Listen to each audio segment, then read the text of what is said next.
தேமுதிக தலைமையில் கூட்டணி இல்லை என கூறியுள்ள தேமுதிக பொதுச் செயலாளர் பிரேமலதா விஜயகாந்த், வடமாநிலத்தில் இருந்து வேலை தேடி வந்த தம்பதி சென்னையில் கொலை செய்யப்பட்டிருப்பது மனதை உலுக்கியுள்ளது எனவும், குற்றவாளிகளுக்கு மரண உறுத்தல் வழங்க வேண்டும் எனவும் வேண்டுகோள் விடுத்துள்ளார்.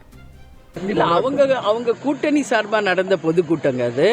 அதனால அவங்க கட்சி ரீதியாகவும் அப்ப கூட்டணியில இருந்தவங்களே அழைத்து பேசி அவங்க பொதுக்கூட்டம் நடத்தியிருக்காங்க. வருங்காலத்துல எப்படி இருக்குன்னு பேச்சுவார்த்தை இல்லைன்றது அது நம்ம சொல்ல முடியாது. ஏன்னா கூட்டணிக்கு போகணும் விரும்புபவர்களும் கூட்டணிக்கு அழைப்பவர்களும் தான் இதற்கான பதில் சொல்லணும்.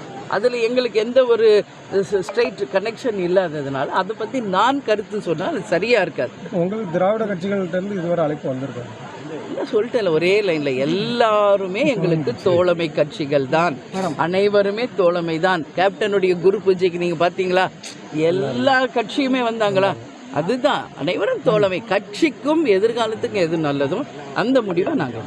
கூட்டணி பேச்சுவார்த்தை ஒரு கூட இருந்தாலும் 2020 சட்டமன்றத்தில் இருமுனை போட்டி தான் இருக்குமா, இல்லை வேற மும்முனை போட்டிகள் வாய்ப்பு இருக்கு? எத்தனை பேர் போட்டிடுறாங்களோ அத்தனை முனை போட்டி, அதில் மாற்று கருத்து இல்லை.